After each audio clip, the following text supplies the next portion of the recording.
بسم اللہ الرحمن الرحیم الحمد للہ رب العالمین والصلاة والسلام علی سید المرسلین وعلی آلہ وصحبہ اجمعین ومن اتبعهم بإحسان إلى يوم الدین اما بعد۔ سورہ توبہ پہ ہم لوگ کل سے سن رہے ہیں گفتگو، یعنی اس کا خلاصہ کیا، بلکہ بس یہ ہے کہ مضامین کے سے تعارف کہہ لیں کہ اس میں کیا کیا مضامین آئے ہیں، ان مضامین کا تعارف کرتے ہوئے چل رہے ہیں۔ خلاصے کا دوسرا مطلب یہ سمجھ لینا چاہیے، لہذا تاکہ معلوم رہے کہ ہمیں کسی عنوان پہ، اور حقیقت تو یہ ہے کہ ہم تمام مضامین کا تعارف کر بھی نہیں پا رہے ہیں، بس یہ ایک بہانہ ہے قرآن سے جڑنے کا اور قرآن کی نسبت سے اپنے اوقات کو اس میں مصروف کرنے کا، چونکہ یہ مہینہ قرآن کا ہے۔ الگ الگ بہانوں سے، الگ الگ نام پر قرآن سے جڑنے کے جتنی بھی شکلیں بنے، وہ ان شکلوں سے قرآن کے ساتھ جڑ جانا چاہیے۔ جیسا کہ میں نے کہا تھا کہ اس صورت میں طے شاہی جاتا ہے، اور جب بھی اس قرآن مطلب جیسے ہی اس کی آیتوں سے آپ مطلب اس کی آیتوں پر گفتگو کرنے جائیں تو بس اسی وقت ابتدائی سے طبیعت میں ایک دم ایک نشاط بھی کہہ لیں اور تھوڑا جوش بھی کہہ لیں۔ تو یہاں پر غزوہ تبوک سے واپسی پر آپ صلی اللہ علیہ وسلم جب واپس تشریف لائے تو ان کے جتنے شروع کے بہانے، منافقین چندہ جب ہو رہا تھا اس وقت ان کی حرکتیں کیا کیا تھی وہ واضح کیا گیا، پھر بہانے سفر میں کیا کیا حرکتیں کر رہے تھے وہ سب بھی اس میں آئی کچھ تھی باتیں، اور اب واپسی کے بعد، اب یہاں سے جو تذکرہ ہے وہ واپسی کے بعد کا ہے کہ واپس آنے کے بعد یہ آپ کے پاس آ کے بہانے کریں گے، تو آپ ان سے کہہ دیجیے لا تعتذروا، اب بہانے بننے کی ضرورت نہیں ہے، لن نؤمن لکم، ہم آپ کے بہانوں کو اب ماننے والے نہیں ہیں۔ جیسے بتایا نا میں نے کہ یہ صورت ایک موقع آتا ہے جب کوئی بات دو ٹوک الفاظ میں کہنے کا موقع ہوتا ہے۔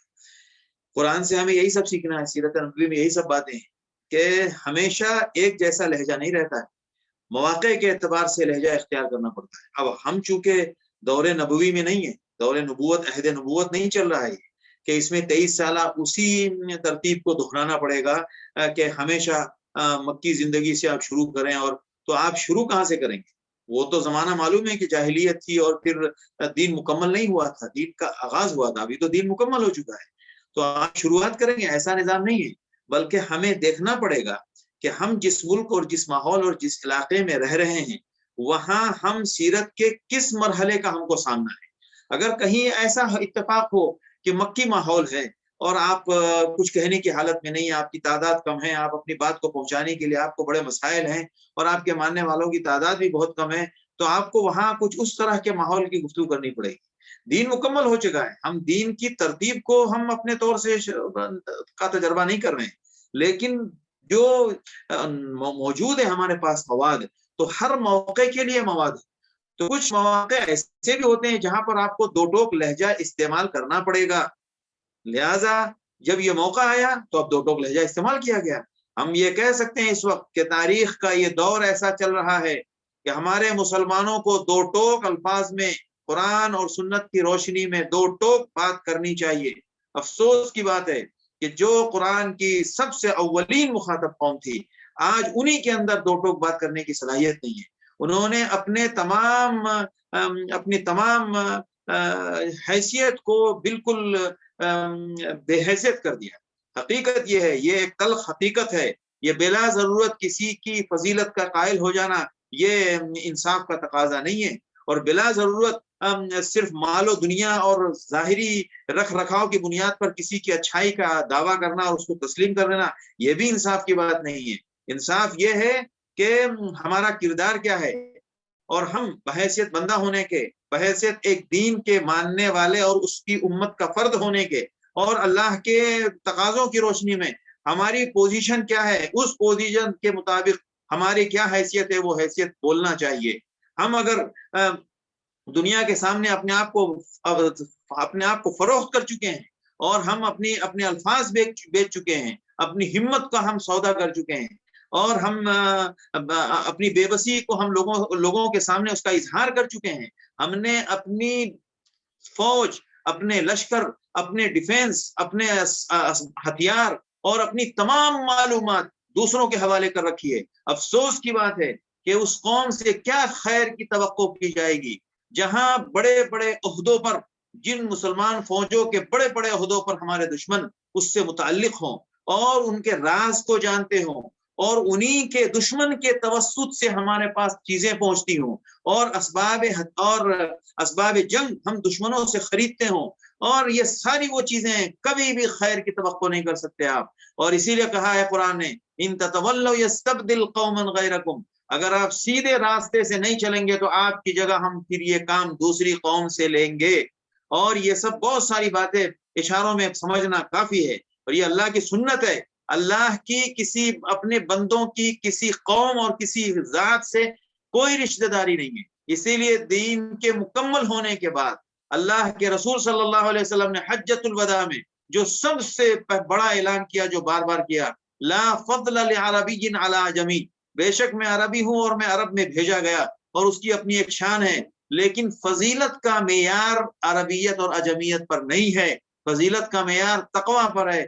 جو قوم اللہ سے ڈرے گی، جو قوم اللہ کے لیے مرنا اور مر مٹنے کے لیے تیار ہوگی، اور جو قوم دین کے نام پر اپنا سب کچھ لٹا دینے کی فکر مند ہوگی، ہم اس قوم کو اپنے لیے منتخب کرتے ہیں۔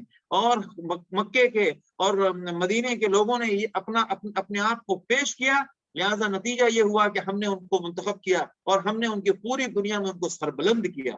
لہذا اب دیکھیں، آپ اسی آیت کے بعد وہ بات آ رہی ہے، اللہ نے دو ٹوک الفاظ استعمال کیے ہیں۔ قرآن نے کہا ہے سيحلفون بالله لكم اذا انقلبتم اليهم لتعرضوا عنهم، آپ جب واپس جائیں گے، تو قرآن نے کہا ہے کہ قد نبأنا الله من اخباركم، ہم آپ کے بہانے کو نہیں ماننے والے، آپ کی ساری پول اور ساری رپورٹ اللہ نے ہمیں دے دی ہے۔ وسيرى الله عملكم، اب کلیئر بات ہے کہ اب آپ کیا کرتے ہو، اب آپ کے ایک ایک کیریکٹر اور آپ کے ایک ایک حرکت کو اللہ اور اللہ کا رسول دیکھے گا، اور پھر فیصلہ قیامت کے دن ہوگا۔ اب بات یہ صاف ہو چکی کہ آپ مسلمان نہیں ہیں، آپ کا کلمہ جھوٹا ہے، کفر بعد اسلامی، آپ کا ایمان کا نام جو آپ ایمان کہہ رہے ہو وہ جھوٹا ہے، آپ کا اسلام جو ہے وہ جھوٹا ہے، آپ جھوٹ بولتے ہو کہ آپ مسلمان ہو یا ایمان والے ہو۔ لہٰذا آپ کی بات، آپ کی سچویشن کلیئر ہو چکی ہے۔ سيحلفون بالله، پھر وہ قسم کھائیں گے جب آپ کے پاس آئیں گے تاکہ آپ ان کے بارے میں اپنی رائے بدل لیں۔ فاعرضوا عنهم، آپ واقعی ان کے بارے میں رائے بدل لیجیے۔ کیوں؟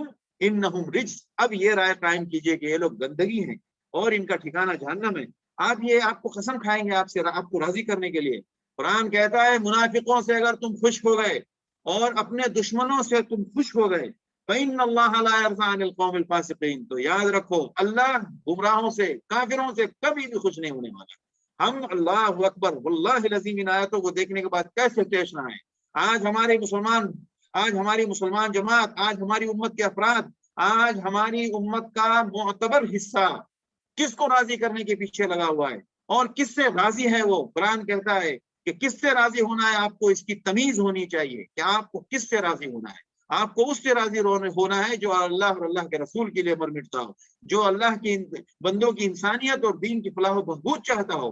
اگر آپ فاسقوں سے راضی ہوں گے تو آپ بھلے سے راضی ہو جائیں، اللہ اس قوم سے راضی نہیں ہو سکتا۔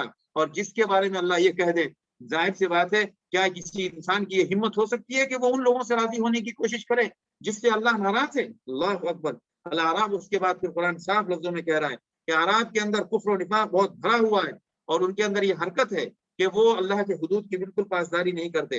اور بعض اعراب ایسے بھی ہیں کہ جو کچھ ان سے انفاق کے لیے کہا جاتا ہے، وہ کہتے ہیں کہ جو کچھ بھی ان سے انفاق کے لیے کہا جاتا ہے تو اس کو جرمانہ سمجھتے ہیں، اور وہ آپ کے لیے انتظار کرتے ہیں کہ آپ کے اوپر کچھ حالات آئیں تو حالات پلٹ کے انہی کے پاس جانے والے ہیں۔ اور بعض اعراب دیندار بھی ہیں اور وہ ایمان پر، اللہ پر ایمان رکھتے ہیں۔ یہ سب کلیئر ہو رہی ہے، ساری باتیں، سچویشن کلیئر کی جا رہی ہے۔ اسی طرح دوسری سچویشن اس آیت میں صاف آئی ہے، والسابقون الاولون من المہاجرین والانصار، دو ٹوک لفظوں میں منافقین کی بات صاف کر دی گئی، یہود و نصارہ کے بارے میں صاف کہہ دیا گیا۔ بالکل اب آپ کا نظریہ بالکل کلیئر ہونا چاہیے، کوئی کنفیوژن نہیں چاہیے۔ اور ایک بات یاد رکھیے، ہیں کون لوگ اچھے؟ والسابقون الاولون من المہاجرین والانصار۔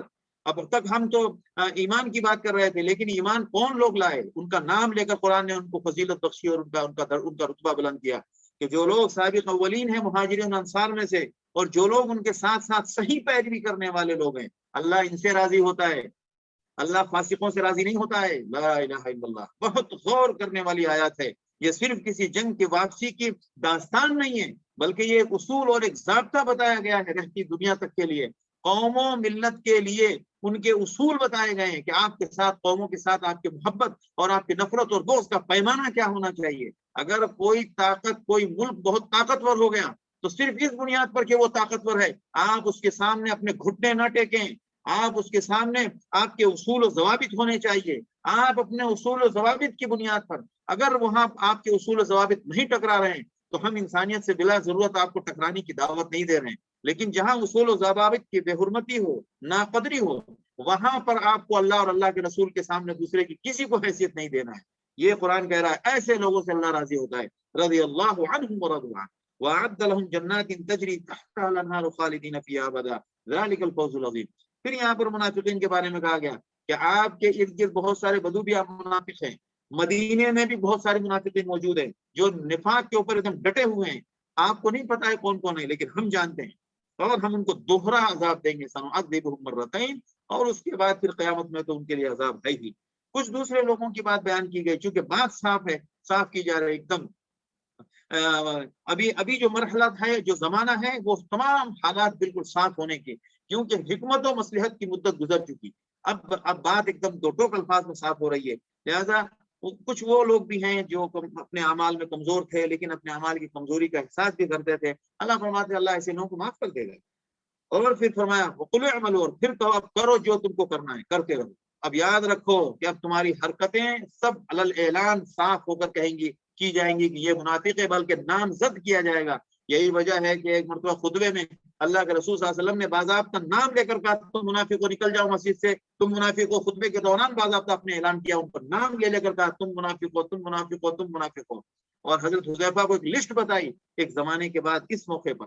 لہذا یہ منافقین نے بہت نقصان پہنچایا تھا، اور یہ ہمیشہ دنیا میں رہتے ہیں، ہمارے معاشرے میں پہلے بھی تھے، اب بھی ہیں۔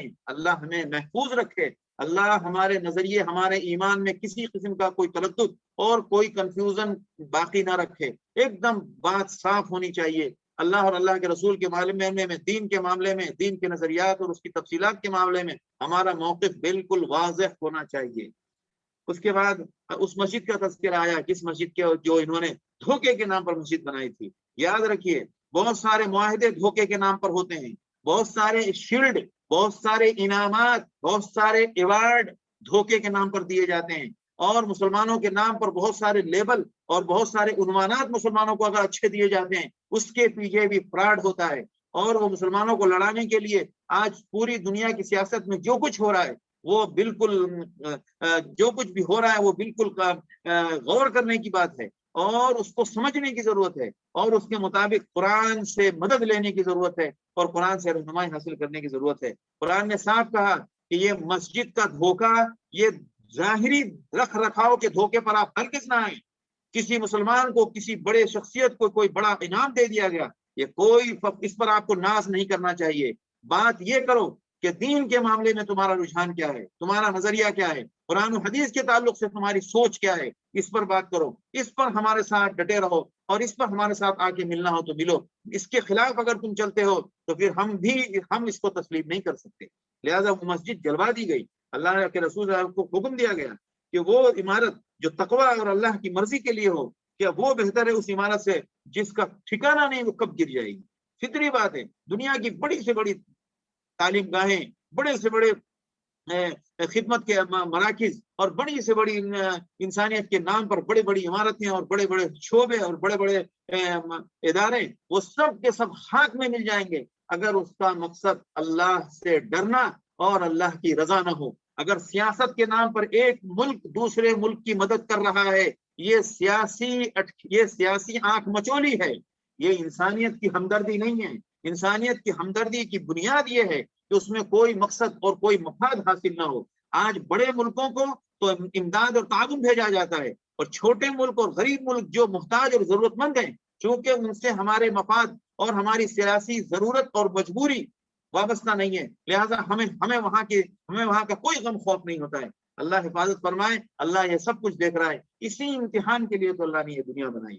اللہ نے فرمایا مومنین تو وہ ہیں کہ ہم نے ان کی جان کا سودا کر لیا ہے اور اس کے بدلے میں ان کو جنت، اس کی قیمت ان کو جنت ملے گی، اور ہم نے ان کی جان خرید لی ہے، اس کے بدلے میں جو چیز ملے گی وہ ان کو جنت ہے۔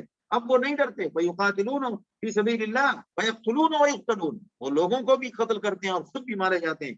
مقصد ان کا مارنا نہیں ہے اور مقصد ان کا مرنا نہیں ہے، مقصد ہے اللہ کے نام پر ٹکرانا اور اللہ کے نام پر لوگوں کو اللہ کی طرف بلانا، اصل مقصد یہ ہے، اور اس مقصد کے لیے ان کو یہ ضرورت پیش آتی ہے تو وہ اس سے بھی پیچھے نہیں ہٹتے۔ وَمَنْ أَوْفَىٰ بِعَهْدِ اللَّهِ بِعَهْدِهِ مِنَ اللَّهِ، اور جس نے اللہ کے ساتھ اپنا عہد پورا کیا وہ اس کے لیے خوشخبری ہے۔ پھر وہ صفات بیان کی ہے، مومنوں کی اصل صفات لڑنا نہیں ہے، مومن مجبوری میں لڑتا ہے۔ مومن کی اصل صفات کیا ہے؟ التائبون، یہ تو اللہ کے سامنے اپنی گناہوں کی معافی مانگتے ہیں، العابدون، عبادت کرتے ہیں، الحامدون، اللہ کی حمد و ثنا میں ڈوبے رہتے ہیں، السائحون، روزہ رکھتے ہیں یا زمین میں اللہ کے نام پر بکھرتے ہیں، پھیلتے ہیں اللہ کے لیے، الراکعون، رکوع سجدے میں لگے رہتے ہیں، الامرون بالمعروف والناہون عن المنکر، اور برائی سے اچھائی کا حکم دیتے ہیں، برائی سے روکتے ہیں، اور اللہ کے تمام حدود کا خیال رکھتے ہیں، چاہے وہ اپنوں کے بارے میں ہو چاہے وہ دوسروں کے بارے میں۔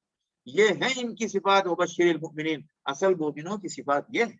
لہذا اس کے بعد توبہ والوں کا قصہ آیا، اللہ نے ان مومنین کی شان بیان کی کہ جنہوں نے سخت اس جنگ سخت ترین حالات میں جو جنگ لڑی گئی غزوہ تبوک، اور اس میں جن لوگوں نے اپنی جان کی، اپنی بساط اور اپنی کوشش کی حد تک اللہ کے نام پر خرچ کیا، مہاجرین اور انصار، لقد تاب اللہ علی النبی، اللہ اکبر، بڑی خوش نصیبی کی بات ہے کہ توبہ قبول کرنے اور اللہ کی رحمت کے اعلان میں اللہ نے نبی کے ساتھ مہاجرین اور انصار دونوں کا ذکر کیا۔ لقد تاب اللہ علی النبی والمہاجرین والانصار، یہ مہاجرین اور انصار کے لیے بہت بڑے فضل کی بات ہے کہ اللہ نے ان حضرات کا نام نبی کے ساتھ لیا ہے۔ لقد تاب اللہ علی النبی، پیچھے تو ان کا الگ ذکر تھا، یہاں نبی کے ساتھ کر دیا۔ لقد تاب اللہ علی النبی، اللہ نے نبی کی توبہ، نبی کی طرف بھی اپنی رحمت کے ساتھ متوجہ ہے، مہاجرین پر بھی، انصار پر بھی، اور وہ لوگ جنہوں نے ان کے ساتھ لگے رہے سخت سے سخت تنگی اور مشکل حالات میں بھی، جبکہ بہت سارے لوگوں کا دل ہل گیا۔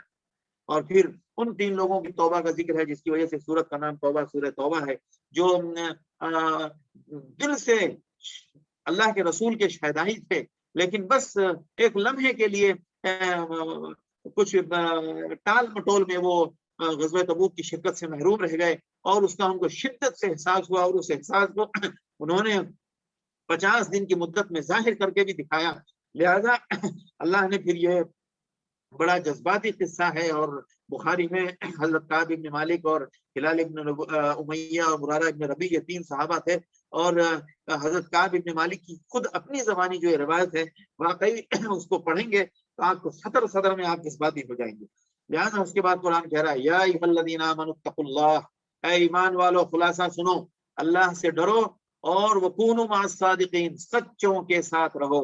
یہ میرے لیے بھی ہے، یہ میرے خاندان کے لیے بھی ہے، یہ میرے شہر کے لوگوں مسلمانوں کے لیے بھی ہے، اور یہ پوری دنیا کی حاکم جماعتوں کے لیے بھی ہے، یہ پوری دنیا کی حکومتوں کے لیے بھی ہے، یہ پوری دنیا کے مسلمان جن کو اللہ نے وسائل اور اسباب پر قدرت دی ہے، اور اس پر اللہ نے ان کو اقتدار نصیب کیا ہے، یہ ان کے لیے بھی ہے۔ یا ایھا الذین آمنوا اتقوا اللہ وکونوا مع الصادقین، یہ صرف ان کے لیے نہیں ہے جو گلی اور تنگ گلیوں میں اور تنگ گھروں میں قرآن ہاتھ میں پکڑے ہوئے ہوں، یہ ان کے لیے نہیں ہے، یہ ان کے لیے بھی ہے، یہ ان کے لیے بھی ہے جو بڑے بڑے اداروں کے مالک ہیں، یہ ان کے لیے بھی ہے جو بڑے بڑے تعلیم گاہوں میں بڑی بڑی تعلیمی باریکیاں اور مشغافیاں دنیا کے سامنے پیش کرتے ہیں، اور یہ ان کے لیے بھی ہے جو جن کو اللہ تعالیٰ نے اقتدار کے نام پر سب کچھ عطا کیا ہے، یہ ان کے لیے بھی ہے۔ یا ایھا الذین آمنوا اتقوا اللہ وکونوا مع الصادقین،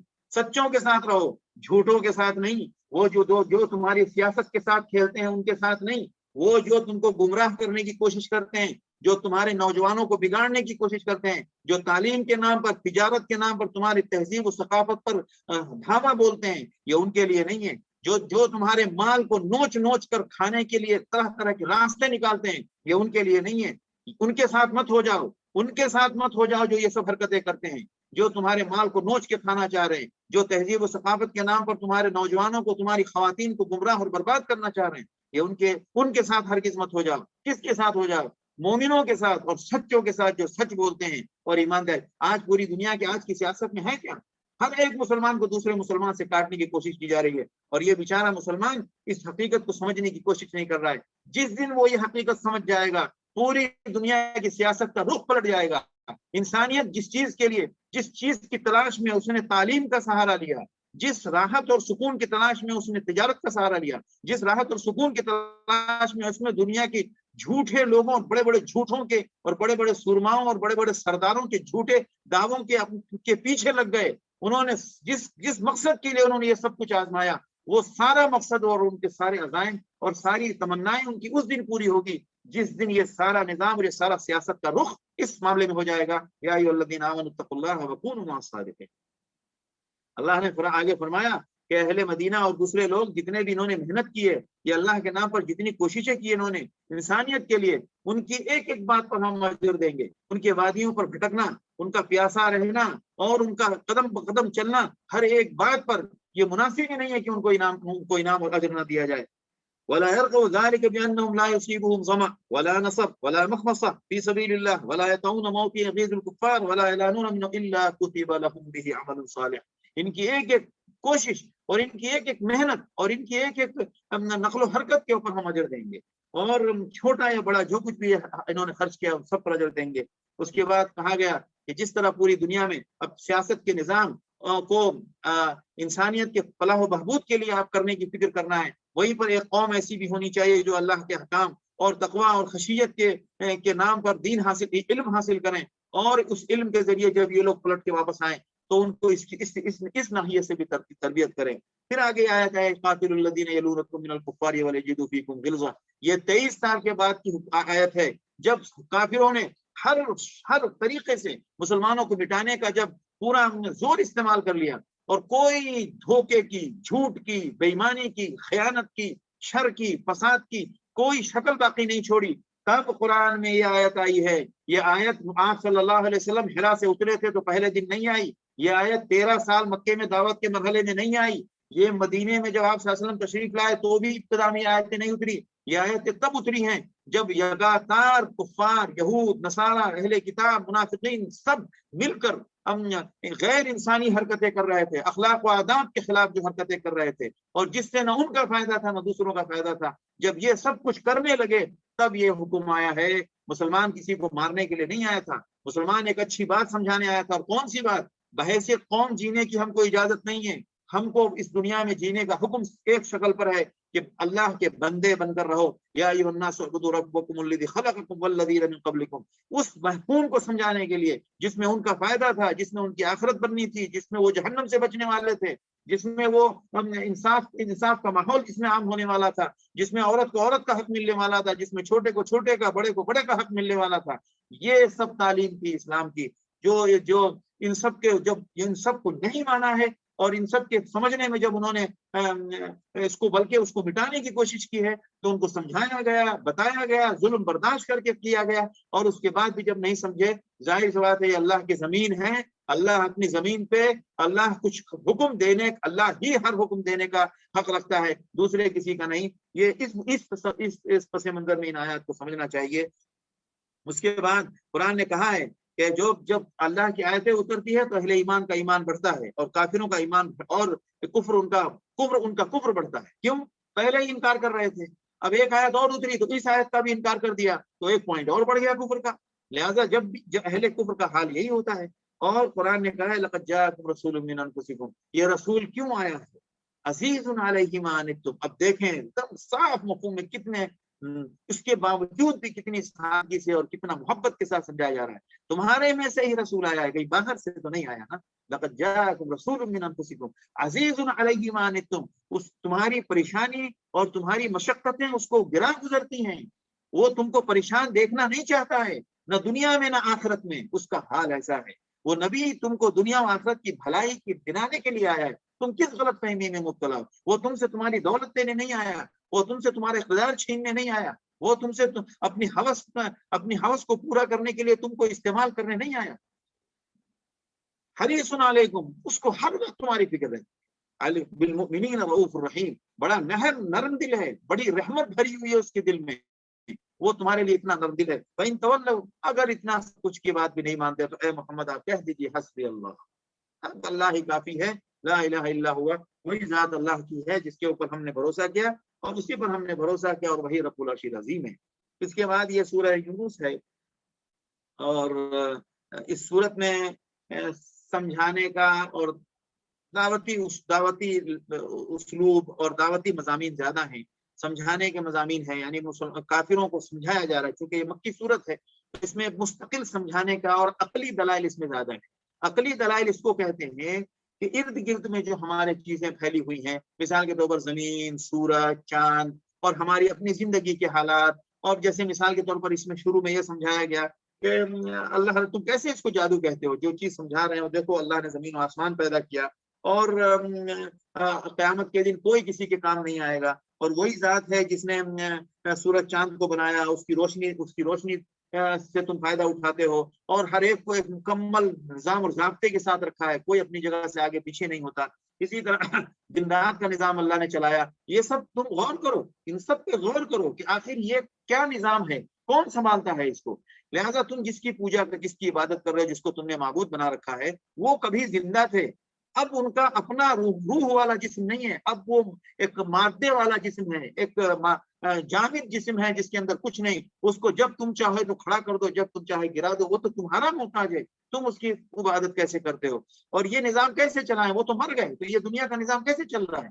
اس ذات کو مانو جو زندہ ہے، جس پر کبھی موت نہیں آئے گی، جو ہمیشہ سے ہے، ہمیشہ رہے گا۔ لہٰذا اس انداز سے سمجھایا جا رہا ہے، اور اس میں تقریباً وہی سمجھانے کی آیتیں ہیں، ان کو توحید سمجھائی جا رہی ہے، ان کو آپ صلی اللہ علیہ وسلم کے بارے میں بتایا جا رہا ہے۔ جیسے عقل سے غور کرو کہ تمہارے اوپر جب بھی کوئی قرآن کی آیت پڑھ کر سنائی جاتی ہے، تو وہ لوگ جن کو دنیا آخرت کا خوف نہیں ہے اور آخرت کی امید نہیں ہے، تو کہتے ہیں بھائی کوئی دوسرا قرآن لے کر آؤ، یہ ہمیں نہیں سمجھ میں آ رہا، ہمیں اس میں مزہ نہیں آ رہا۔ تو میں اپنی طرف سے نہیں بدل سکتا بھائی، یہ تو اللہ کی طرف سے وحی آتی ہے مجھ پر، اور پھر اللہ چاہتا تو میں یہ آپ کو میں پڑھنے کے سنانے پر قادر نہیں تھا، اور میں اس کے بارے میں تم سے زیادہ جاننے والا بھی نہیں تھا، یہ تو اللہ نے جو اتارا ہے تو میں جان رہا ہوں۔ اور تم کو یہ معلوم ہو، عقل استعمال کرو، 40 سال میں تمہارے درمیان رہا، عقل استعمال کرو، 40 سال میں تمہارے درمیان رہا، اور میں نے کہاں کسی سے کوئی تعلیم حاصل کی، میں نے کہاں کسی سے کوئی تربیت لی، اور میں کہاں پہلے سے ایسی باتیں کر رہا تھا جو تم یہ کہہ رہے ہو کہ یہ تم کہیں سے سیکھ رہے تھے، تم پہلے سے باتیں کر رہے تھے، اچانک نبوت کا دعویٰ کیا۔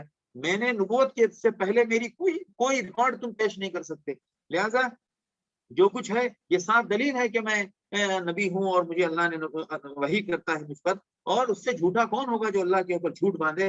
اور تم جانتے ہو کہ میں عام انسانوں کے بارے میں جھوٹ نہیں بولتا، تو اللہ کے بارے میں جھوٹ کا کیسے تصور تم کر سکتے ہو۔ اور اسی طرح تم تو جن کی عبادت کرتے ہو، وہ تو نہ مالا یضرہم، کچھ نفع نقصان کے مالک نہیں ہیں، نفع نقصان نہیں پہنچاتے۔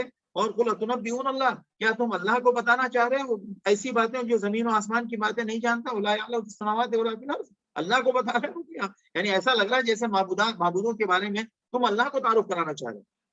لہذا لوگ یہ شرک کہیں ایسا نہیں کہ اس کا کوئی شجرہ ہو، یہ جو گمراہی ہے اس کا ایسا کوئی نہیں کہ اس کا کوئی پچھلی تاریخ ہو، یہ اب لوگ پہلے مشرک نہیں تھے، لوگ بعد میں دین بدلتا چلا گیا، اور لوگ نئے نئے مسلک اور نئے نئے دین کے مانتے چلے گئے۔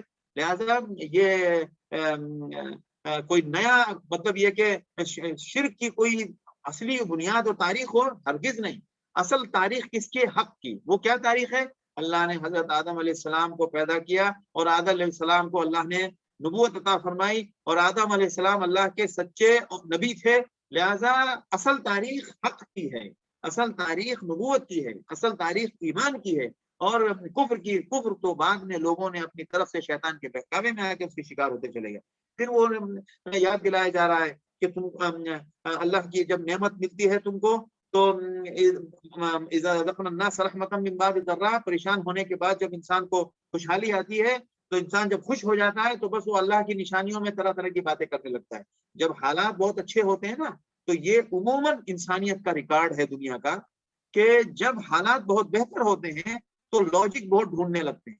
آپ دیکھ لیجئے گا ہمارے مسلم معاشرے میں بھی اکثریت جن کو دین اور مسائل اور احکام کے بارے میں بہت ان کو لاجک کی تلاش رہتی ہے، یہ زیادہ تر خوشحالی کی بیماری ہے، یہ زیادہ خوشحالی کے جراثیم ہیں. لہذا اور ہمارے فرشتے تو سب لکھ رہے ہیں. اس کے بعد وہ احسانات یاد دلائے گئے ہیں کہ سمندر میں تمہیں نجات کون دیتا ہے. تو آج ایک صاحب نے ایک ویڈیو ریکارڈ کیا ہے، مجھے بھیجا ہے گروپ میں. اس میں جو ابھی مسلمان اس وقت جو وبا یا جو شر یا جو عجیب و غریب کشمکش کی اور بہت امتحان اور آزمائش کی صورتحال سے بعض ممالک گزر رہے ہیں، اور اس میں بالخصوص ہمارا ہندوستان بھی، تو اس میں مسلمانوں کی خدمات بہت پیش ہیں. چونکہ وہ خدمت جب کرنا چاہتا ہے انسان تو ڈرتا نہیں ہے. تو ہندوؤں کی لاشیں ادھر ادھر بکھری ہوئی ہیں اور ان کو کوئی ہاتھ نہیں لگا رہا ہے. اگر ان کے بارے میں ایک انسانی بنیاد پر اگر کچھ خدمات کر رہے ہیں تو وہ مسلمان. تو ایک بندے نے بہت درد کے ساتھ ایک ریکارڈ بھیجا ہے کہ دیکھو بھائی، ملک کا حال اتنا خراب کر کے لوگوں نے رکھا ہے. میں اپنے بھائی کی لاش لینے گیا تو وہاں جو ہے مجھے جس نے لاش دی اور جو ساری یہ خدمات کر رہے ہیں، حتیٰ کہ ان کے جلانے تک کے لیے ان کے لیے جو کچھ بھی کام کر رہے ہیں، وہ سب کے سب مسلمان تھے. تو میرے بھائیوں، اس کو یاد رکھنا، یہ باتیں یاد رکھنے کے لائق ہے. ہمارے ملک کی تہذیب اور ہمارے ملک کا مزاج یہ ہے کہ ہر ایک دوسرے کے کام آئے، اور نفرت اور عداوت سے کی تعریف جو ہے یہ دوسروں کا فتنہ ہے وغیرہ، اس طرح کا مفہوم ہے اس کا. تو میں نے اسی وقت کہا کہ یہ ابھی کہہ رہے ہیں، 2 دن کے بعد یہ بھی بھول جائیں گے. کیوں؟ کفر کی عادت ایسی ہے کہ وہ ناشکری اور احسان فراموشی کا مادہ پیدا کرتا ہے. وہ جب میں یہ آیت پڑھ رہا تھا تو مجھے وہ بات یاد آ رہی تھی. قرآن کہتا ہے فَلَمَّا أَنْجَاهُمْ إِذَا هُمْ يَبْغُونَ فِي الْأَرْضِ بِغَيْرِ الْحَقِّ. جب اللہ ان کو نجات، جب دریا میں پھنستے ہیں تو اللہ اللہ کرتے ہیں، اور جیسے ہی وہاں سے ان کو نجات مل جاتی ہے تو زمین میں پھر وہی سرکشی کرنے لگتے ہیں، وہی تاریخ کو پلٹنے لگتے ہیں. میں ابھی وہ شاید آپ لوگوں کو معلوم ہو کہ میڈیکل کے جو کورس کی کتاب ہے، جو 2 بڑے مصنف ہیں جو میڈیکل کے اسٹوڈنٹ کو پڑھائی جاتی ہے، اس کے سلیبس میں ہے، جو خاص کتاب ہے میڈیکل کی، اس میڈیکل میں کورونا کا سبجیکٹ بھی ڈالا گیا، کورونا کا چیپٹر بھی ڈالا گیا ہے. اس کورونا کے چیپٹر میں یہ بیماری پھیلی کیسے، اس میں تبلیغی جماعت کی طرف اس بیماری کے پھیلنے کی نسبت کی گئی ہے. اب بتائیں، اس طرح تاریخ بگاڑی جاتی ہے. اور اب ہم لوگ موجود ہیں اس لیے ہم نے دیکھ لیا، کچھ لوگوں نے پکڑ لیا. اب 25-50 سال کے بعد جو لوگ پڑھنے والے ہوں گے، ان میں سے 75% لوگ یہی مانیں گے کہ بھائی وہ بیماری فلاں وجہ سے پھیلی تھی، اور جن کو تو جو تلاش میں رہتے ہوں تو 1 منٹ میں مان لیں گے. یہ ہوتی ہے دنیا کی حالت. ابھی یہ کہہ رہے ہیں فلما، کفر کی عادت ہے، آج نجات پائیں گے کل انکار کر دیں. ارے بھائی غلط بات ہوتا ہے، اسی ٹائم کی مجبوری کی یہ تھا، ہوتا کچھ کیا کہ تاریخ بگڑ جائے. یہ شرک کی عادت. فلما انجاہم، جب نجات مل جائے گی، اذا هم يبغون في الارض بغیر الحق، ناحق زمین میں سرکشی مچائیں گے، یعنی غلط کام، جھوٹ پر کی بنیادوں پر ساری سرگرمیاں ان کی شروع ہو جائیں گی. قرآن نے کہا ہے دنیا کی مثال کچھ نہیں ہے، دنیا کے دھوکے میں تمہیں سب کر رہے. اچھی زندگی، اچھی سڑکیں، اچھی عمارات، اچھی اسباب، اچھی مشینیں، اچھے حالات اور زندگی آسائش کے سامان. قرآن کہتا ہے ان سب کی حیثیت ایسی ہے کہ اللہ کا جیسے کسی اچھے بالکل لہلہاتی کھیت کے اوپر ایک کوئی آفت آ جائے، کوئی طوفان آ جائے، عطا امرنا لیلا ونہارا فجعلنا حصیدا کأن لم تغن بالامس، ہم اس کو ایسا بھوسا بنا دیتے ہیں کہ جیسے کل کچھ باقی ہی نہیں تھا. لہذا اس پر مت اتراؤ، اس کی ٹینشن، اس کی فکر میں مت رہو. کس کی فکر میں رہو؟ واللہ یدعو الی دار السلام، اللہ تم کو سلامتی کے گھر کی طرف، جنت کی طرف بلاتا ہے. اور جس کو اللہ چاہتا ہے ہدایت دیتا ہے. پھر وہ جنت کے فضائل، جنت کی انعامات اور جنتیوں کے احوال ذکر ہوئے ہیں. اور پھر دوبارہ وہی سب شرک کی تفصیلات کے، جن شرکوں کو تم بلاتے، جن شرکاء کو تم عبادت کرتے ہو، ان کے بارے میں چیلنج ہے کہ وہ قل هل من شرکائکم من یبدأ الخلق، کس نے پیدائش، جو دنیا کی خلقت ہوئی، دنیا کی پیدائش تمہارے معبودوں میں سے کس نے شروع کی؟ یا ختم ہونے کے بعد کوئی بتائے تو صحیح کہ ان کو دوبارہ زندہ کرنے والا تمہارا معبود کون ہے؟ اللہ ہی نے شروع کیے اور اللہ ہی اس کو ختم کرے گا اور اللہ ہی تمہارا پیدا کرے گا. اسی طرح وہ مشرکین کے بارے میں، پھر قرآن کے بارے میں سمجھایا جا رہا ہے کہ یہ قرآن جھوٹی کتاب نہیں ہے. ہم یقولون افترا، اگر یہ کہتے ہیں قرآن جھوٹا تو لو جس سے جیسا محمد پڑھ کے سناتا ویسا بھی تم کچھ لا کے پیش کرو. اسی طرح پھر رسالت کے بارے میں باتیں، مضامین ہیں اس میں، رسالت اور توحید کے بارے میں. اور اس کے بعد اس صورت میں دھمکی کا مضمون کم ہے، لہٰذا اس میں صرف 2 نبیوں کا قصہ سنایا گیا ہے. ایک حضرت نوح علیہ السلام کا، کہ نوح علیہ السلام نے کہا کہ ان کان کبر علیکم مقامی، اگر میرا وجود اور میرا یہاں، میرا تمہارے درمیان ہونا اگر تم کو بہت مشکل گزر رہا ہے، برداشت نہیں ہو رہا ہے، اور میرا اللہ کی باتوں کو بتانا تم کو گوارا نہیں ہے، تو پھر میں اللہ پر بھروسہ کرتا ہوں. ایک کام کرو، تم اپنی ساری ترتیبیں کرو، ترکیب، ساری تدبیر، واجبی امرکم وشرکاکم، اور اپنے تمام جو تمہارے دیوی دیوتا ہیں نا ان سب کے ساتھ مل کر کرو. ثم لا یکن امرکم علیکم غمہ، اور بالکل پورے اعتماد میں آ کے کرو کہ تمہارے اوپر کوئی اس میں تمہیں کوئی تردد نہ ہو. ثم اقضوا الیہ، اور میرے بارے میں فیصلہ کر کے مجھ پر وہ مطلب جو فیصلہ کرو وہ میرے ساتھ اس کو پورا بھی کر لو، اور مجھے مہلت بھی مت دو. یعنی جو تم نے فیصلہ کیا پھانسی چڑھانے کا، قتل کرنے کا، یا جو بھی تم فیصلہ کرو بغیر مہلت مجھ پر اس کو آزماؤ. فَإِن تَوَلَّيْتُمْ، لیکن وہ نہ کر سکتے تھے اور نہ وہ ان کے بس کا تھا. تو انہوں نے کہا بھائی میں تم سے کوئی اجر بھی نہیں مانگتا، بس مسلمان ہو جاؤ. وَأُمِرْتُ أَنْ أَكُونَ مِنَ الْمُسْلِمِينَ، انکار کیا، عذاب آیا. یہی حال قوم ہارون اور موسیٰ علیہ السلام کے قصے، موسیٰ اور ہارون علیہ السلام کے قصے کو ذکر کیا گیا یہاں. اور فرعون کی وہ سارا وہ قصہ، جادوگروں کا آنا، پھر ان کا مقابلہ، پھر ان کا ناکام ہونا، پھر اس کے بعد موسیٰ علیہ السلام کی قوم کو تسلی دینا کہ بھائی اب یہ تو فیصلہ ہو گیا ہے، حق اور باطل کا صاف بات ہو گئی ہے. اور قوم موسیٰ علیہ السلام نے اپنی قوم سے کہا کہ بھائی اب اللہ کے بھروسے پر رہو اور دعا کرو اللہ سے، اللہ پر بھروسہ کرو اور یہ دعا کرو ربنا لا تجعلنا فتنة للقوم الظالمین. فرعونیوں کے ظلم کی انتہا تھی. آپ یقین کیجئے ہمارے مسلمان ذرا سے حالات آنے پر بہت پریشان ہو جاتے ہیں. تو موسیٰ علیہ السلام نے ان سے کہا پھر کہا ونجنا، دعا کرو. اور پھر وَأَوْحَيْنَا إِلَىٰ مُوسَىٰ، موسیٰ اور موسیٰ کے بھائی یعنی حضرت ہارون صلی اللہ نے فرمایا کہ اپنے قوم سے کہو کہ شہر میں اپنے گھروں میں رہیں اور اپنے گھروں میں ہی نماز پڑھیں. اللہ کو یاد کرنے کے لیے ضروری نہیں ہے کہ اگر مسجد میں جانا مشکل ہو تو اپنے گھروں میں اللہ کو یاد کرو. وَاجْعَلُوا بُيُوتَكُمْ قِبْلَةً وَأَقِيمُوا الصَّلَاةَ، اور نماز اللہ کو یاد کرنے کے لیے جو نماز تمہیں بتائی گئی اس کو پابندی سے پڑھو اور اس کا اہتمام کرو. اور ادھر موسیٰ علیہ السلام نے بد دعا دی. وقال موسیٰ ربنا انک آتیت فرعون وملأه زینۃ واموالا فی الحیاۃ الدنیا. یاد رکھیے گا سیرت کی ان حالات کو، یاد رکھیے گا. آج بھی جو حالات گزر رہے ہیں اس طرح کی صورتحال ہے. اس بد دعا کو یاد رکھیے گا. سورہ یونس کی آیت نمبر 88 جس میں حضرت موسیٰ علیہ السلام نے بد دعا کی. وقال موسیٰ ربنا انک آتیت فرعون وملأه زینۃ واموالا فی الحیاۃ الدنیا.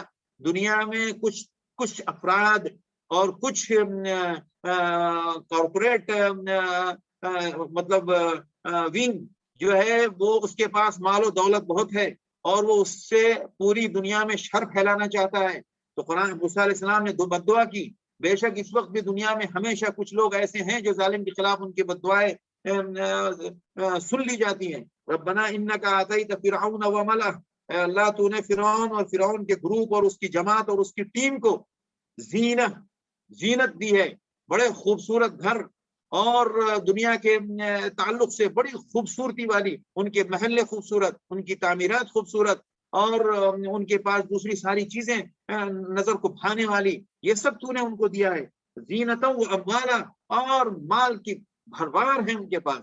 آج بھی اس آیت کی روشنی میں آپ تمام غور کر سکتے ہیں. قرآن میں یہ آیتیں صرف موسیٰ کا قصہ سنانے کے لیے نہیں ہیں، اللہ کی سنت بتانے کے لیے. زینتم و اموال فی الحیات الدنیا، دنیاوی زندگی میں تو نے جس کے پیچھے ہم مرے جا رہے ہیں. ہمارے مسلمان کہتے ہیں مسلمانوں کی مالی حالت بہت خراب ہے، مسلمانوں بہت جھونپڑیوں میں رہتے ہیں، مسلمانوں کی بستیاں بہت پستہ ہیں، ان کے ہاں سڑکوں کی پریشانی ہے، فلاں پریشانی ہے، وہاں مسلمانوں کے پوش ایریے میں مسلمانوں کی تعداد کم ہے. یہ ہمارے بعض لوگ جو ادھر ادھر سے پڑھ کے آتے ہیں نا، یہ جراثیم ان کے دل و دماغ میں بھر جاتا ہے. اللہ نے آپ کو حالات دیے ہیں تو آپ لیکن ایسی جگہ رہیں جہاں آپ کے گھر کے قریب ہو مسجد. ہمیں یہ سب بھوت سوار ہو جاتا ہے، ہم یہ بلڈنگیں دیکھ کے، پڑھنے کی شکل میں یہ سب دیکھ کے ہمارا ایمان ہل جاتا ہے. یہ دیکھیں آپ موسیٰ علیہ السلام کیا کہہ رہے ہیں، زینت و اموالا. اللہ تو نے فرعون کو یہ دیا ہے ربنا لیضلوا عن سبیلک، تاکہ یہ اپنے مال اور اپنی ان زینتوں کو دکھا کر اور اس کے جھانسے میں انسانوں کو گمراہ کریں اور تیرے راستے سے روکیں. ربنا لیضلوا عن سبیلک ربنا اطمس علی اموالہم، اے اللہ ان کے مال کو اے اللہ تو ملیا میٹ کر دے. واشدد علی قلوبہم، اور ان کے دلوں کو اے اللہ تو سخت بنا دے. خطرناک قسم کی بد دعا ہے یہ کہ کسی کا دل کو سخت کر دے اللہ. اللہ اکبر، نبی کی بد دعا کتنی خطرناک بد دعا ہے یہ. فلا یؤمنون، ایسا سخت کر دے کہ وہ ایمان لا ہی نہ سکے یہاں تک کہ تیرے عذاب کو دیکھ لیں، اور عذاب کو دیکھنے کے بعد ایمان معتبر نہیں. یعنی ایک نبی بددعا کے دے رہا ہے کہ اللہ تم کو ایمان سے محروم کر دے. آپ یقین کیجئے دنیا کی چھوٹی چھوٹی زندگی کے تعلق کی بددعا وہ بہت حقیر ہے کیونکہ وہ دنیا میں نپٹ جائے گی، لیکن یہ بددعا کہ ایمان سے محروم ہو جائے یہ سمجھ لیں کہ آخری درجے کی بددعا ہے.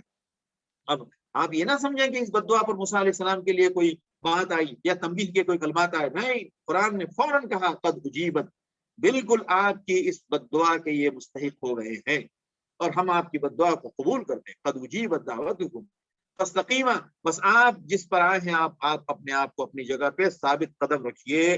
ہمیں یہ کرنے کا کام ہے، ہم ثابت قدم رہیں. اسلام شروع سے لے کر اخیر تک استقامت پوچھتا ہے. اللہ اکبر، اللہ ہمیں توفیق نصیب فرمائے اور ہمیں ان الذین قالوا ربنا اللہ ثم استقاموا، ہم پہلے بھی وہی بات کہہ رہے تھے، ہم ابھی بھی یہی بات کہہ رہے ہیں.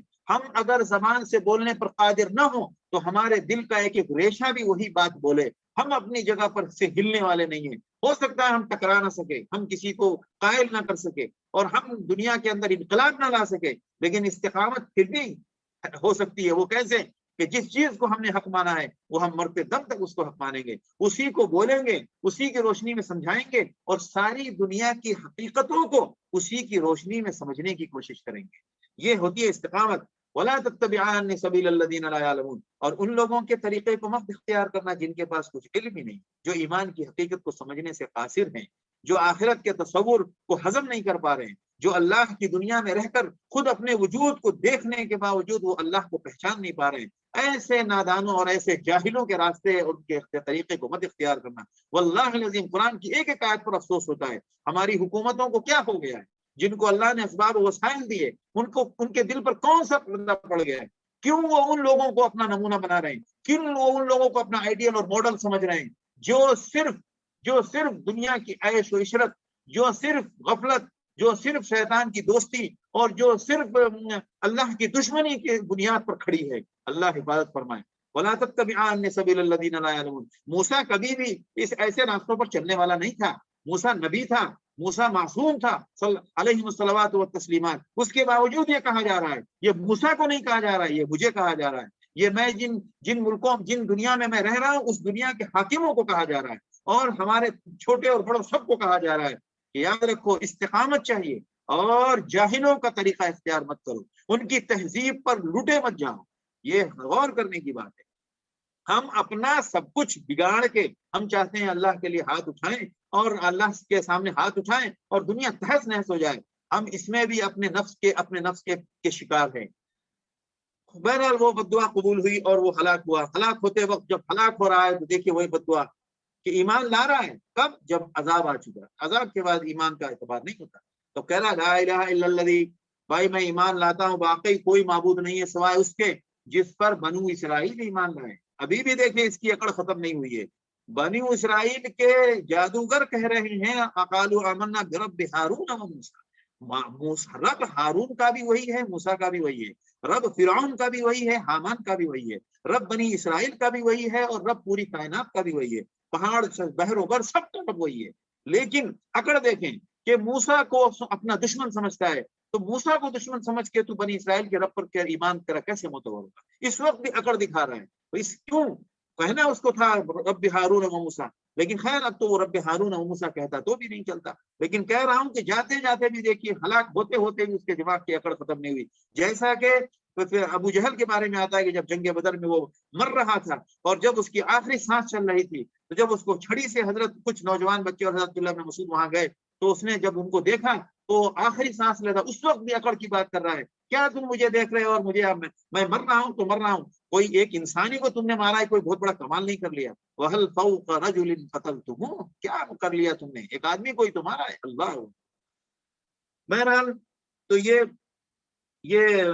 کفار مکہ کو سمجھایا جا رہا ہے، سب بتایا جا رہا ہے. پھر اس کے بعد ان کی اہل ایمان کو بھی ان الذین حقت علیہم کلمۃ ربک لا یؤمنون ولو جاءتهم كل آیۃ حتى يروا العذاب العلیم. ہم نے بنی اسرائیل کو بہت اچھے مقامات دیے اور سب کچھ دیا لیکن وہ اس پر قائم نہ رہ سکے. اگر آپ کی طرف جو چیز اتر رہی ہے، اگر آپ کو کوئی شک ہے فَإِن كُنتَ فِي شَكٍّ مِّمَّا أَنزَلْنَا إِلَيْكَ، دیکھیے قرآن کی حجت کا کمال کہ آپ صلی اللہ علیہ وسلم سے بھی شک، مطلب حالانکہ آپ صلی اللہ علیہ وسلم شک نہیں ہو سکتا ہے لیکن شک کو کسی جگہ بھی اس کا کوئی شوشہ بھی شریعت باقی رکھنا نہیں چاہتی ہے. لہذا خطاب کر کے فرمایا جا رہا ہے کہ آپ جو کچھ آپ پر اتر رہا ہے، اگر آپ کو کوئی شک ہے تو فَاسْأَلِ الَّذِينَ يَقْرَؤُونَ الْكِتَابَ مِن قَبْلِكَ، آپ سے پہلے جو لوگ کتاب پڑھ چکے ہیں آپ ان سے پوچھیے، لَقَدْ جَاءَكَ الْحَقُّ مِن رَبِّكَ، یہ جو کچھ بھی آپ کے اوپر اتر رہا ہے یہ اللہ کی طرف سے، لہٰذا آپ کوئی شک میں مبتلا نہ ہوں، اور آپ قائم اپنے حق اپنے دین پر اور اپنے پیغام پر قائم اور مستقیم رہیں۔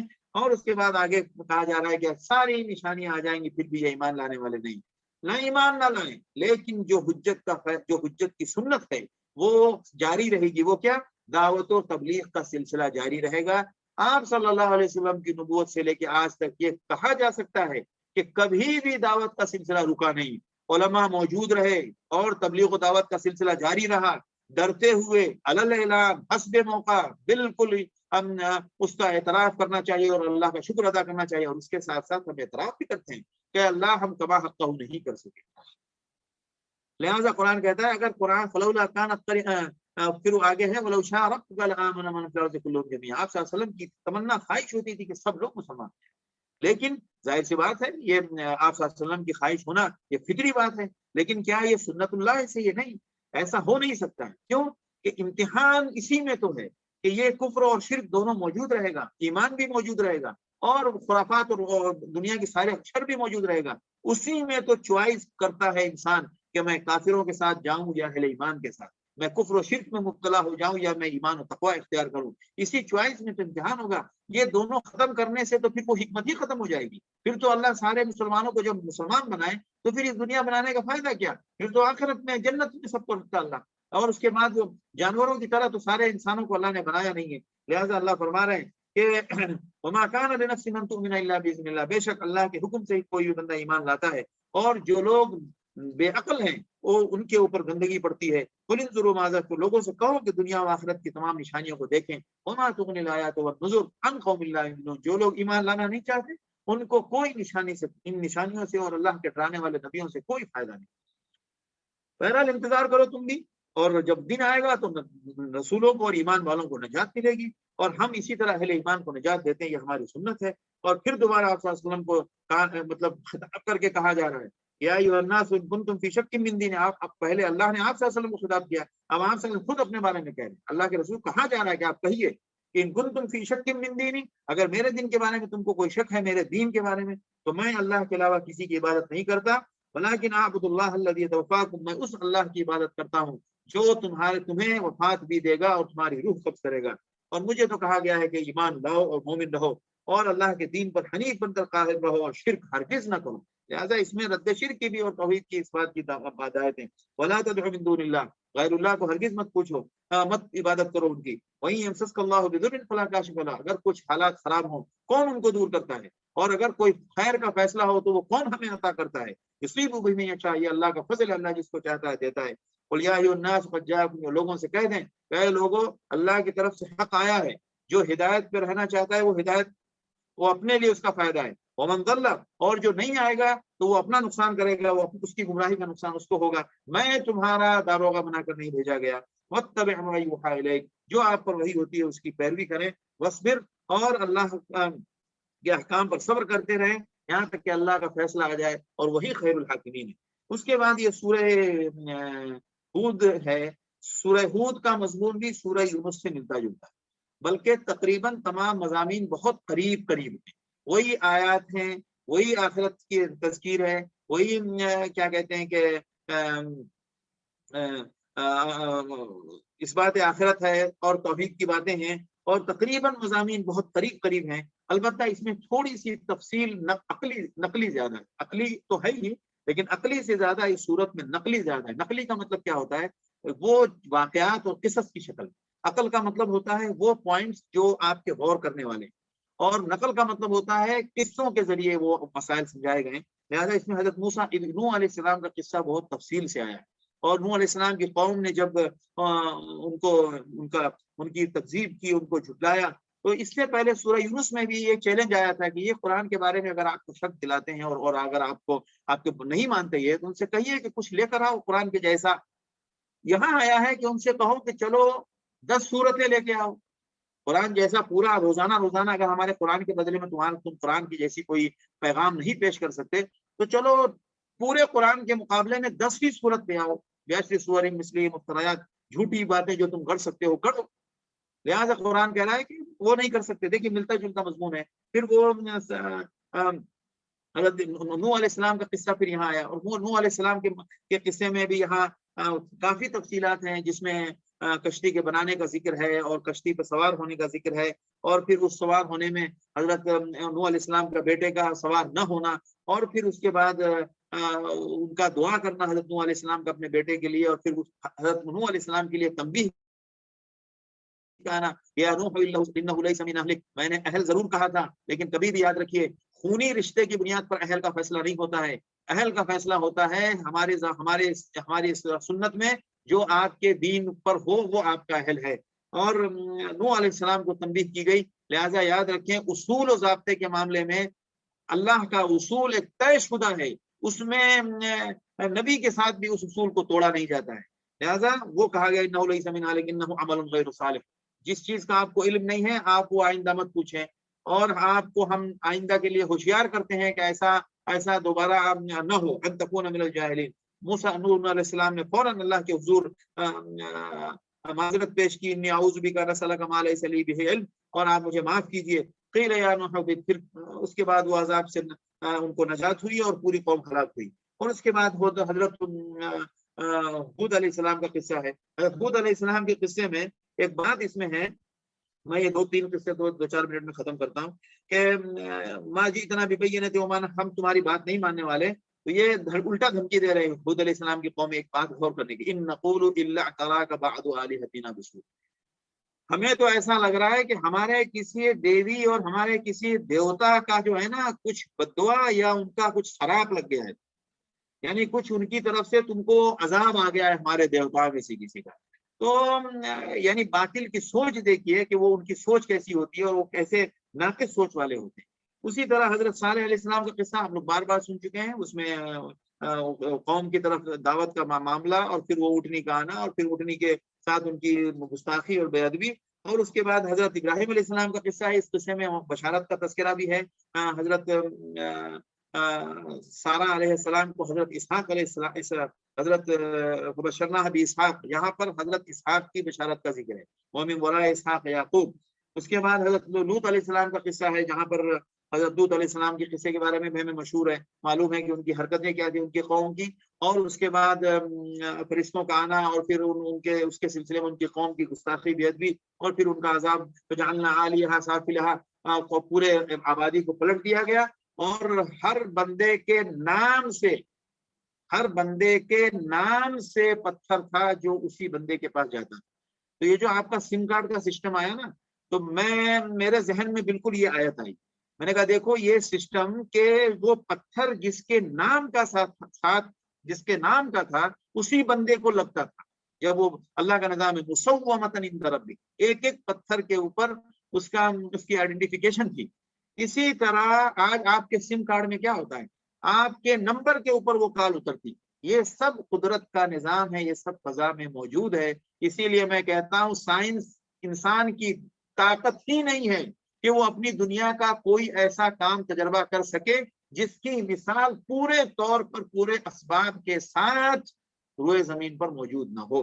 اس کے بعد شعیب علیہ السلام کی قوم کا ذکر آیا ہے، جو اس میں بھی وہی ناپ تول کی کمی کی بات، اور شعیب علیہ السلام کی قوم کے ساتھ بھیڑنا لڑنا، اور پھر ان کا عذاب آنا، اور ساری قومیں ہلاک ہو گئیں. اب یہاں پر ذرا سا تفصیل کے ساتھ تھوڑی دھمکی اس میں زیادہ ہے، ان کی ہلاکتوں کے تذکرے بار بار آ رہے ہیں تمام اقوام کے. پھر یہاں پر موسیٰ علیہ السلام اور ان کی قوم کا بہت اختصار، یہاں پر اس قصے کی تفصیل نہیں ہے، یہاں پر خالی ہلاکت کی بات ہے کہ دیکھو جو لوگ لیڈر ہوتے ہیں نا، وہ لیڈر کی سب سے بڑی بدنصیبی کی بات یہ ہے کہ وہ جہنم میں بھی آگے آگے ہوگا. اور یقدم قوم یوم القیامۃ فاوردھم النار وبئس الورد المورود. اور پھر وہاں بھی لعنت یہاں بھی لعنت. پھر آخرت کے کچھ سخت عذاب کی تفصیلات کے ساتھ، اور ان سب، اور پھر اس آیت کے ساتھ، چونکہ اس میں دھمکی کا تھوڑا تصور تھا تو حضرت کا لہجہ تھا، تو حضرت ابوبکر صدیق رضی اللہ عنہ آپ سے پوچھا کہ کیا بات ہے کہ آپ کے اوپر بڑھاپے کا اثر نظر آ رہا ہے. تو آپ صلی اللہ علیہ وسلم نے فرمایا شیبتنی ہود واخواتها. ہود، سورہ ہود اور ہود کی جیسی جو سورت ہیں اس نے مجھے بوڑھا کر دیا ہے، کہ اس میں آپ دھمکی کا لہجہ شروع ہو گیا ہے اللہ کی طرف سے. لہٰذا اس میں پھر اللہ کے یہ حکم بھی دیا گیا فاستقم کما امرت ومن تاب معك ولا تطغوا انه بما تعملون بصیر. اور ظالموں کی طرف آپ اپنا نرمی مت کریں، ورنہ جو لوگ ظالم ہیں ان کا ٹھکانہ جہنم ہے. اور دونوں حصے میں دن کے نماز پڑھیں اور رات کے کچھ حصے میں بھی. اور ایک اصول بتایا گیا کہ نیکی میں لگے رہیے، برائیاں اللہ مٹا دے گا، ان الحسنات یذہبن السیئات، اور صبر کریں.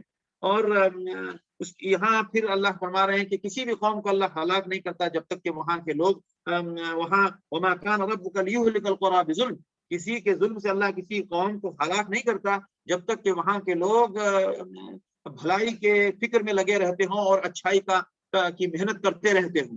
لہذا صالحون نہیں کہا گیا، مصلحون کہا گیا. لہذا دعوت کا کام اللہ کے عذاب کو روک کے رکھتا، یعنی دعوت کا کام، یعنی اصلاح کی محنت جاری رہنی چاہیے.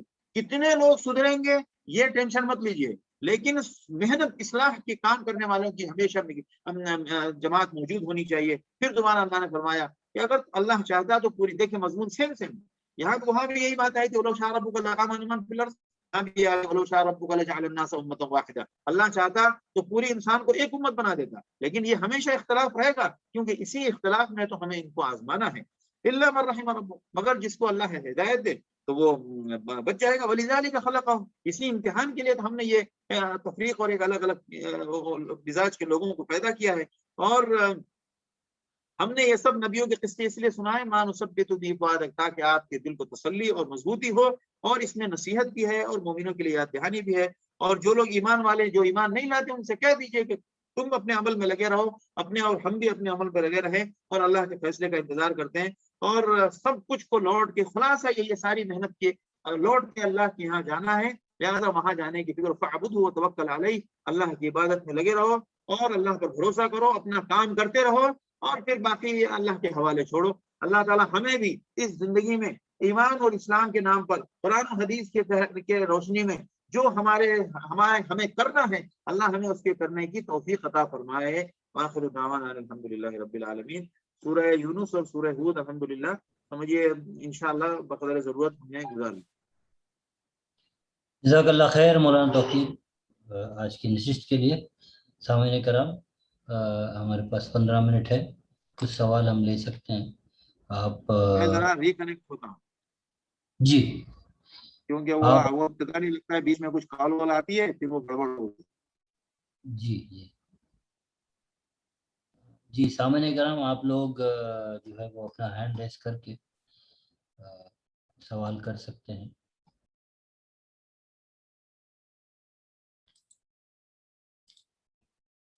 یا میں نے آپ کو انمیوٹ کرنے کا یہ کیا ہے، آپ اپنے آپ کو انمیوٹ کر سکتے ہیں.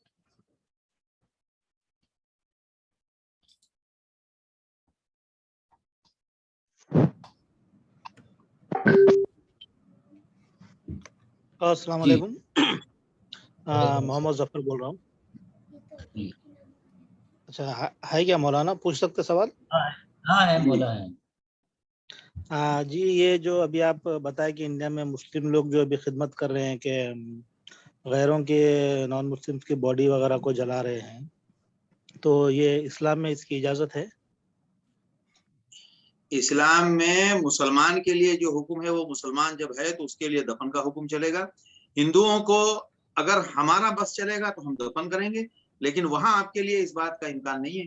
تو ان کے انجام کی حد تک جو انسانی بنیادوں پر جو کرنے کا کام ہے وہ وہی کر سکتے ہیں جو رائج ہے.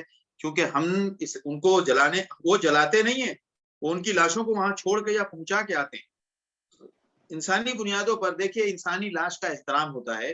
لاش کا احترام یہ ہے کہ اس کو دفن کیا جائے، اور اگر آپ پانی میں ہیں تو اس کو پانی کے حوالے کیا جائے کفن پہنا کے.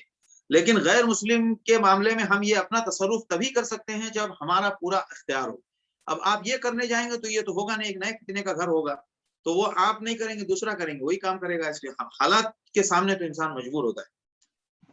لیکن لاش کو ایسے چھوڑنا یہ انسانیت کی بے حرمتی ہے. لہذا مجبوری میں جو کرنا ہے وہ دیکھیے، کچھ چیزیں مجبوری کی سچویشن ہوتی ہے، بس جو ہو رہا ہے اللہ خیر کرے. آمین آمین.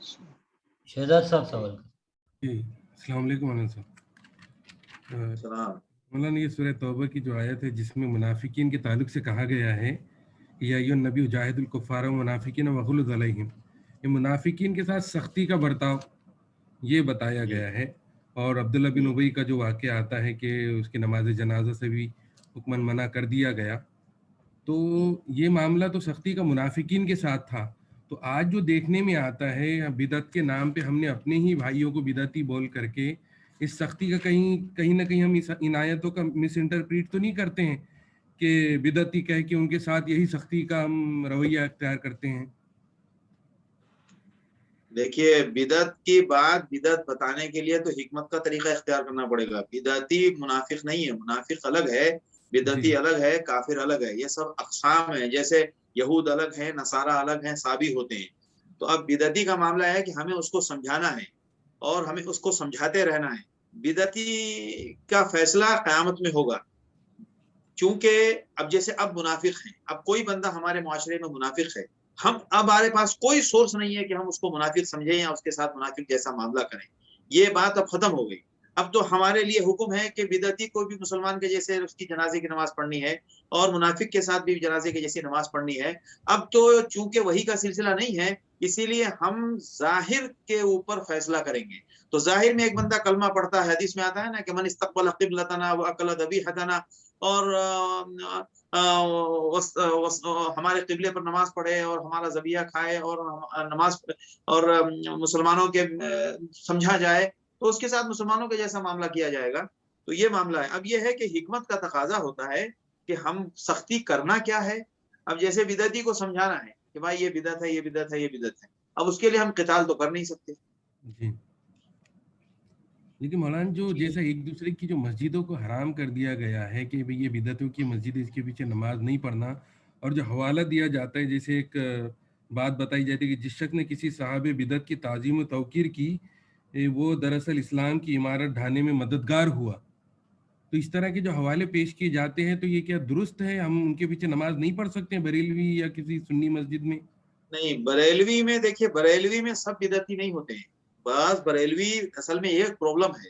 بدعتی تو ہمارا دیوبندی بھی ہو سکتا ہے، بدعتی تو ہمارے شافعی، حنفی، مالکی سب ہو سکتے ہیں. عرب بھی بدعتی ہو سکتے ہیں، بلکہ عربوں میں بھی الحمدللہ ہمیں نہیں معلوم تھا، لیکن عربوں کے بدعت کے عربوں میں بھی خوب بدعت ہے ماشاءاللہ. بہت بدعت ہے یہاں جو آپ کو نظر نہیں آتی.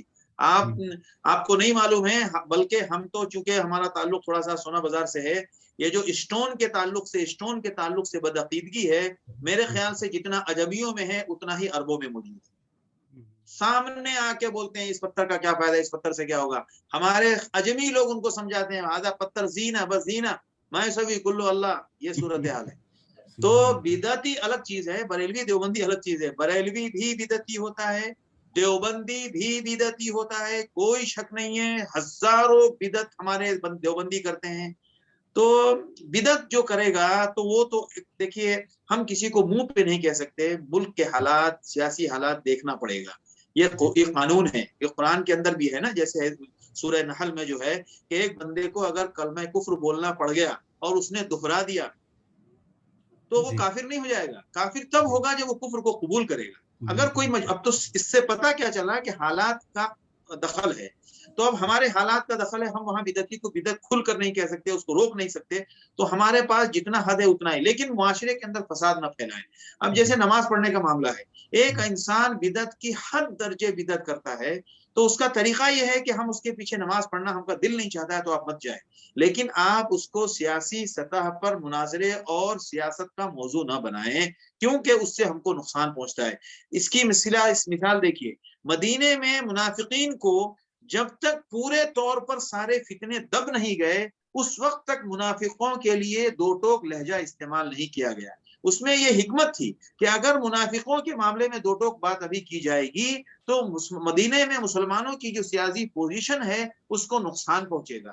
یہ سب باتیں اسی لیے ہیں کہ تاکہ ہم اس سے حکمت اختیار، اس سے ہم نصیحت حاصل کریں. آپ صلی اللہ علیہ وسلم مدینے میں جیسے ہی گئے، آپ صلی اللہ علیہ وسلم نے اپنے مدینے کے سوسائٹی میں، مدینے کے اندر تمام یہودی قبیلوں کو مستقل سوسائٹی کا ایک حصہ اور ایک پارٹ ایکسپٹ کیا اور ان کو اس ایگریمنٹ میں مکمل طور پر شامل کیا اور اس کو پورے طور پر اپنے معاشرے کا پورا ایک معاشرے کا ایک حصہ تسلیم کیا. تو وہ ہمیں دیکھنا پڑے گا. لیکن یہ جو ہمارے یہاں ہوتا ہے اس کی مسجد میں مت جاؤ. یہ ہمارے مناظرے اور دیوبند کے حلقے کے لوگوں نے یہ حرکت بہت کی ہے اور اس کی وجہ سے ہمارے مسلمانوں کو بہت نقصان پہنچا ہے.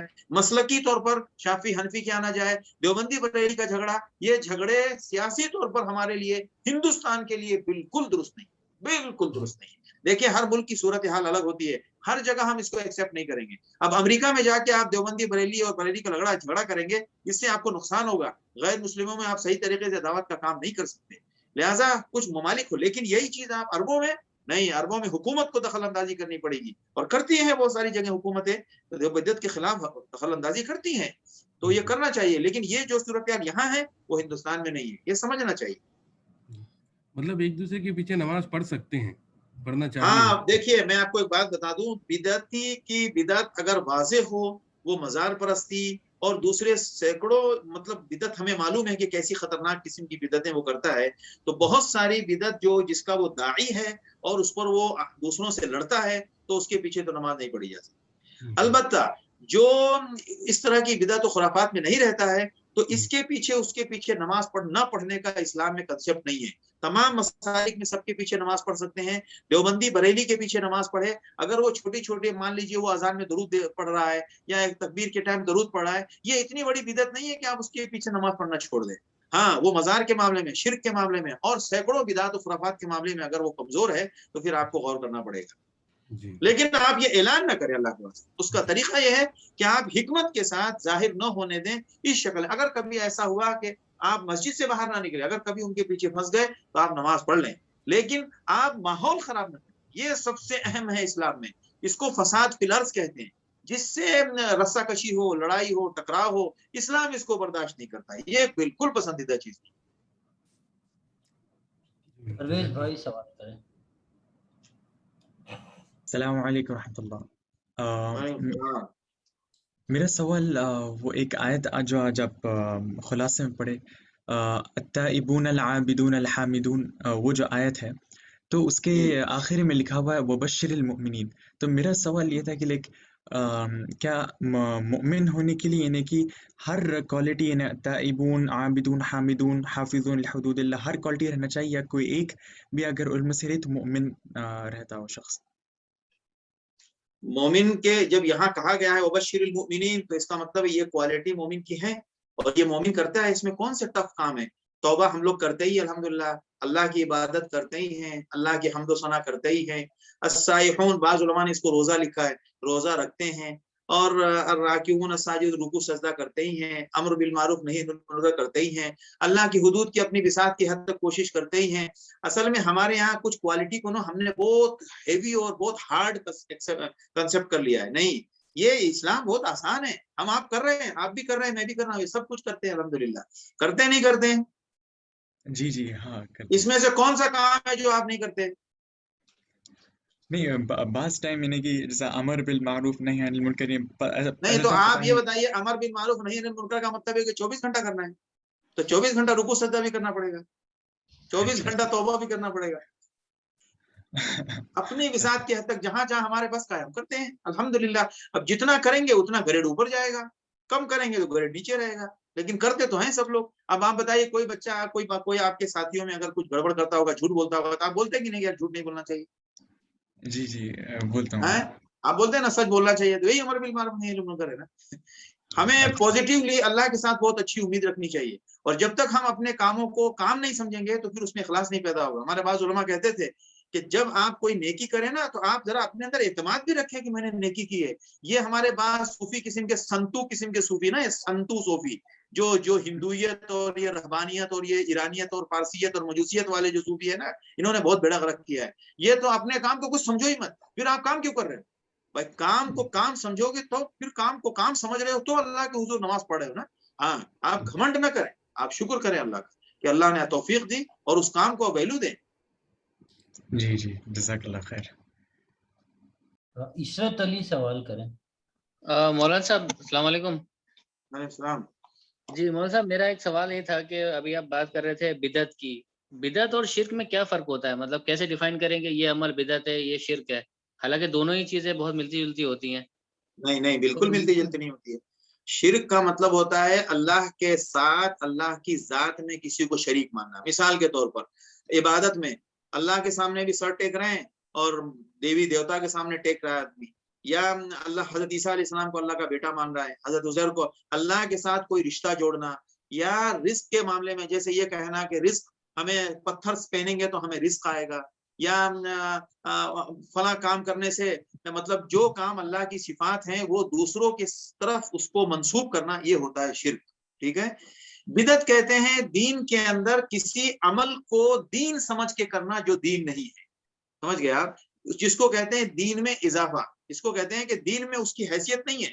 کوئی آپ کا شرک عقیدے سے متعلق ہے اور بدعت ہمارے عمل سے متعلق ہے. یاد رکھیے گا، بدعت ہمارے عمل سے متعلق ہے.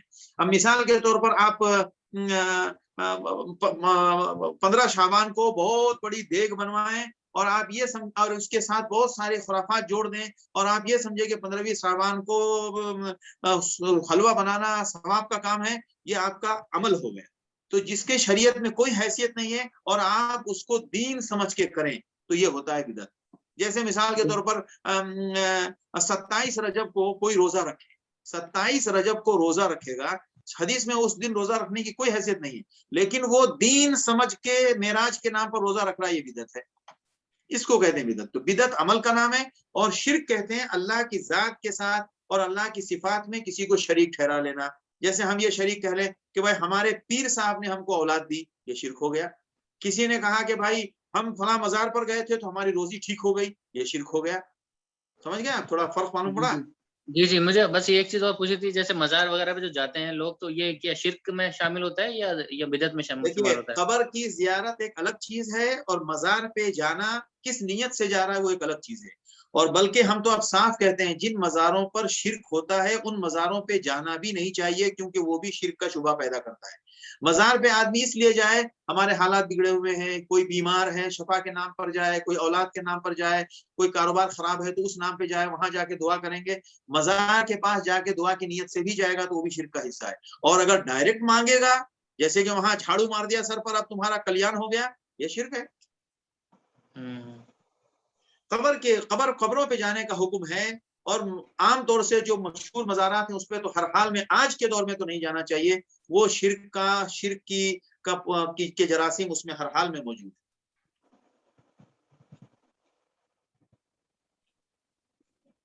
اور مولانا یہ غیر مسلم لڑکی سے شادی کرنا یہ کہاں تک مطلب جائز ہے؟ نہیں، بالکل حرام ہے، بالکل جائز نہیں، بالکل جائز نہیں ہے. اگر وہ اسلام قبول کر لیتی ہے پھر بھی نہیں، مسلمان ہوگی تو غیر مسلم کا ہے وہ. نہیں، ویسے جیسے غیر مسلم لڑکی مسلمان تو ہو گئی، مگر وہ مسلمان اس طریقے سے نہیں ہوئی نا جیسے کہ ہونا چاہیے مسلمان، بس نام کی مسلمان ہے. تو نام کا مسلمان بھی مسلمان ہی ہوتا ہے نا بھائی. عمل کرے گا تو ایمان کا درجہ بڑھے گا، کلمہ پڑھ لیا تو مسلمان ہو گیا. اگر مسلمان ہو کر کے کریں تو کوئی حرج نہیں ہے. ویسے دیکھیے، نکاح کے وقت جس سے نکاح کیا جا رہا ہے، نکاح کے وقت وہ مسلمان ہونا چاہیے. اگر کوئی نکاح کسی کے ساتھ ہو رہا ہے اور وہ اس وقت بھی مسلمان نہیں ہے تو نکاح حرام ہوگا، وہ زنا ہوگا.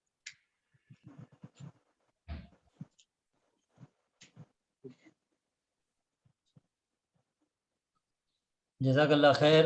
سامعین کرام، آپ کے سوالات کے لیے الحمدللہ اگلی نشست میں ملاقات رہے گی کل 9:15 بجے انشاءاللہ اگلی صورت کے ساتھ. سورہ یوسف ہے انشاءاللہ، سورہ یوسف کے ساتھ انشاءاللہ کل ملاقات رہے گی 9:15 بجے.